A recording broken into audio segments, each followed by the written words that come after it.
Few conflicts in the modern world evoke as much passion and controversy as the Palestine-Israel conflict.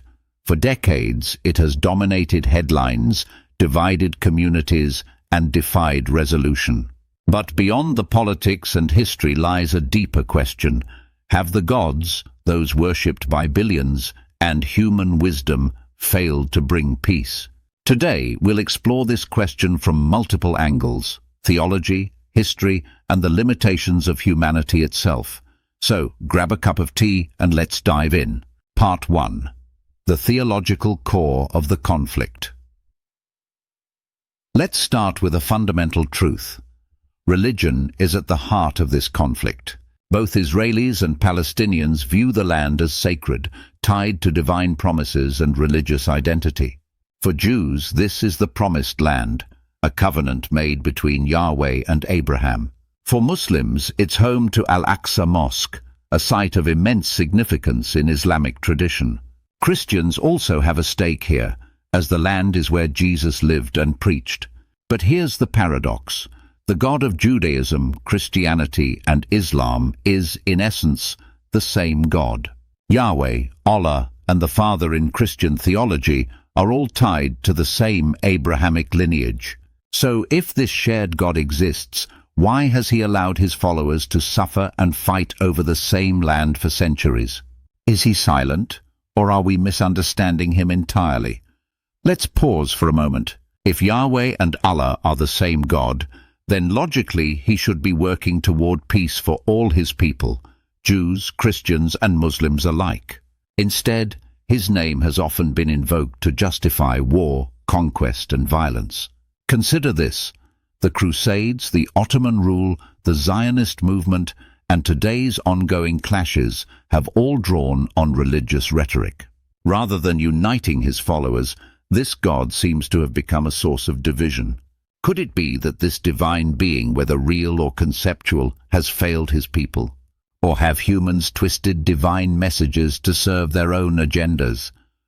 While religion is a powerful force in this conflict, it's not the whole story. Human actions, or inactions, have played an equally destructive role. Let's take a quick historical tour. After World War I, Britain took control of Palestine and made conflicting promises to Jews and Arabs. This set the stage for decades of tension. Then came the Holocaust, a tragedy that led to international support for the creation of Israel in 1948. For Jews, it was a moment of liberation. For Palestinians, it marked the beginning of their dispossession, the Nakba, or catastrophe. Fast forward to today. Despite numerous peace talks, the Oslo Accords, the Camp David Summit, and many others, the conflict remains unresolved.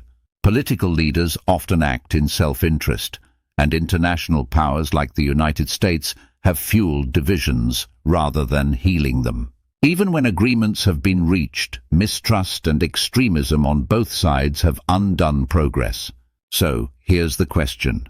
If human wisdom, with all its diplomacy and strategy, has failed, is there any hope left for peace? Part 3.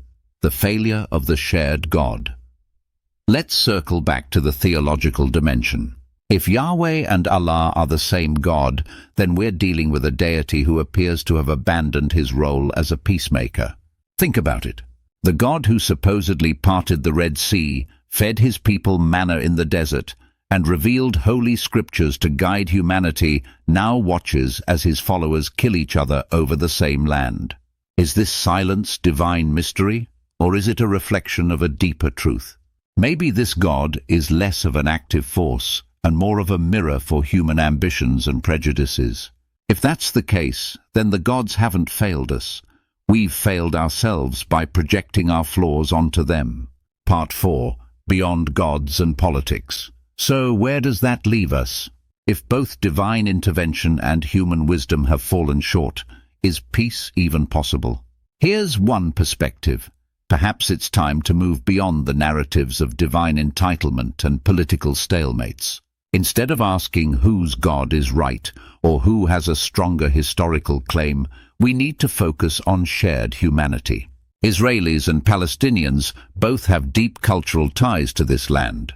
Both have suffered immensely. and both have the capacity to imagine a different future. Education is a powerful tool here.